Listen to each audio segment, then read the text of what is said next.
to our podcast. Today will be the last and final episode of our special series on analyzing Department of Education approaches to sexually transmitted diseases in Filipino youth in the Philippines. Throughout this journey, we've explored the nuances of STDs in the Philippines, from their impact on individuals and communities to the strategies for prevention and treatment. It's been a remarkable voyage filled with eye-opening discussions and invaluable insights. So, before we get started, how is everyone doing? Let's do a little wellness check. Hi, Comir! I'm doing good! How's everyone doing? I'm also okay, JJ. Taas ng energy mo. Sana all. Hi guys, I've been feeling good as well. It's been good to hear, guys. So, it's already the last episode of the series. Indeed, how time flies when you're having fun, just like JJ. During the first episode, we delved more into the background of STDs in the context of the Philippines. And during the second episode, we were able to go into a more personal level on the topic as we were able to interview some people and get their perspective on the topic. Indeed, the topic of STDs is something that people often hear, but for many, it remains just that, something that we encounter in passing, when in reality, this is actually a very important topic that we need to discuss. I agree with Rina, no? Kasi especially that's true for the Philippines, for the Filipinos, no? Where the topic of sex and all related are set aside, no? Kasi consider siya na taboo, right? I think you two mentioned something very important, and I agree with both of you, which is why it is important to use platforms like this podcast to strive to break down those barriers and initiate meaningful conversations. Building on these discussions from episode 1 and 2, we've identified several root causes contributing to the spread of STDs in the Philippines. And one of them was actually what Iris and JJ mentioned earlier, which was the stigma around the topic of sexual health. I do agree, since the stigma surrounding discussions about sexual health in the Philippines has undoubtedly contributed to the lack of awareness and prevention efforts. I also think na religion has played an important role in shaping attitudes towards sex and sexuality. Drawing from our interviews and discussions, it's clear that addressing these root causes requires a multifaceted approach. The Department of Education plays a crucial role in this endeavor. Moving forward, DepEd must prioritize comprehensive sexual education within school curricula, providing students with accurate information and fostering open dialogue. Now, let's hear from each of you. What do you believe DepEd should do to improve its approach to STD awareness and prevention? I think that DepEd should also engage parents and guardians in the conversation by providing resources and guidance for them to discuss sexual health with their children so that it can reinforce the messages that students receive in school and create a more supportive environment for learning.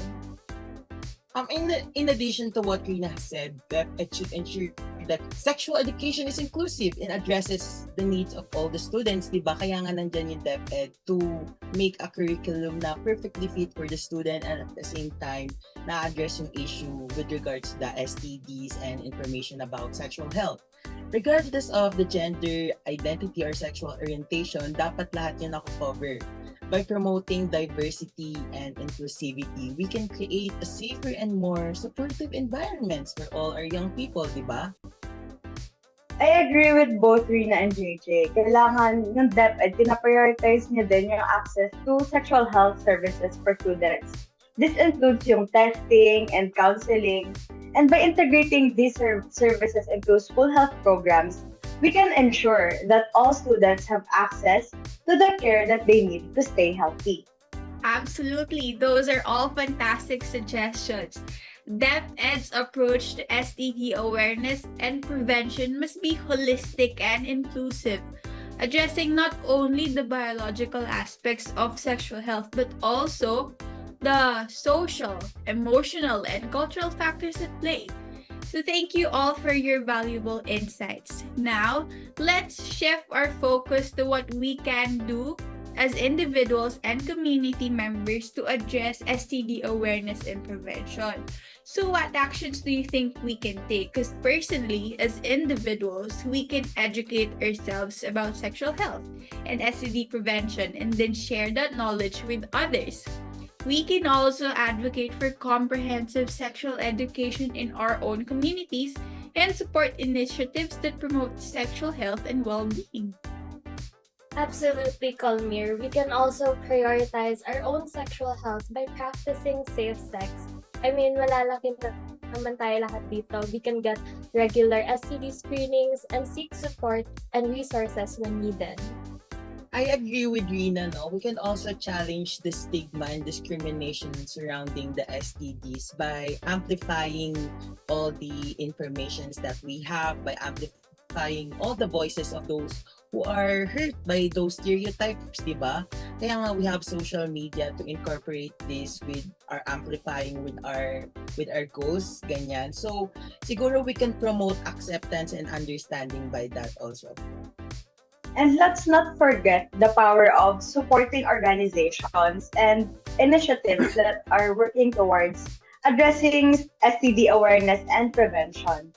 Whether through volunteering man yan, through donations, or spreading the word, we can all make a difference in our communities. You're right. There's still so much to discuss. As we reflect on our journey through this series, it's clear that the conversation around STDs in the Philippines is far from over. While we've touched on important topics and proposed solutions, there are still deeper layers to explore and more perspectives to consider. Absolutely, Kalmir. One aspect that we haven't delved into deeply is the role of technology and social media in shaping attitudes towards sex and sexual health amongst the Filipino youth.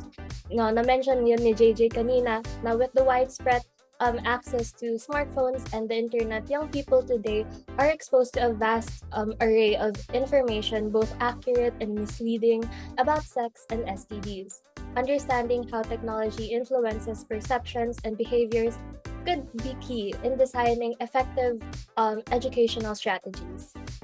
That's great point, Rina. No? So we've also talked about the importance of comprehensive sexual education, but what about the accessibility of healthcare services, di ba? Lalo na pag nasa rural ka, di ba? Many rural areas in the Philippines, the access to healthcare are hindi ganun kaganda, including na yung mga STD testing and treatment sites, sobrang limited. Addressing these disparities in access is crucial for ensuring that all young people have the support that they need to maintain their sexual health, not just their sexual health, but their holistic health as well. And let's not forget the importance of destigmatizing STDs and promoting a culture of openness and acceptance. By challenging stereotypes and fostering empathy and understanding, lalo na sa mga apektado ng mga sakit na to, we can create an environment where individuals feel comfortable seeking testing and treatment without fear of judgment or discrimination. Absolutely, Bray. The fight against STDs requires a multifaceted approach that addresses not only the biological aspects but also the social, cultural, and structural factors at play. It's clear that there's still much work to do, but by continuing to engage in open and honest dialogue, we can move closer to our goal of a healthier and more informed society. I couldn't agree more, Colmir, no? Because our journey doesn't end here. It's actually just the beginning. So by staying curious, by staying informed, and by staying engaged, we can continue to make a difference in the lives of Filipino youth and beyond. Absolutely. Let's keep the conversation going. Nasimulan na natin to, so let's keep advocating for change and keep striving for a future where sexual health is prioritized and accessible to all. Well said, JJ. Together, we can create a world where STDs are no longer a taboo topic, but rather a health issue that is met with understanding, compassion, and effective prevention and treatment strategies. So thank you all for your insightful contributions. Do you want to say anything? Personally, I would like to thank all our listeners for tuning in our three-part series of our podcast. And I hope na yung message namin is mag-resonate with them and will bring valuable learnings that they could hopefully share with more people. I also want to thank kayo guys for being here, diba? So we all provided in this conversation, and we hope na yung mga natakil natin today would open the eyes of like a larger population when they hear this podcast. So even if for many this is just a podcast, hindi nyo alam, diba? Baka madami tayong na-influensyahan ng mga tao to be more open about this topic, which could be a stepping stone towards a more open and accepting Filipino society. Ako naman, ang message ko to the Filipinos, especially for the youth, no? So, I think na huwag kayong mahihiya with regards to questioning with regards to your health. Huwag mahihiyang magtanong, kumbaga, di ba nga? So, ayun, ang nais ko lang sabihin rin na sana patuloy natin ipakalat ang mensahe na tunay na impormasyon tungkol sa sexually transmitted diseases and kung paano mape-prevent yun. Yun lamang po. So, it's been a privilege to journey through this series with you, and I look forward to continuing the conversation in the future. So, until next time, take care and stay informed. This is Colmir Pascual, and in behalf of my friends and in this podcast, we are now signing off. Thank you so much, Animal Lasal. Bye-bye. Okay. Bye-bye.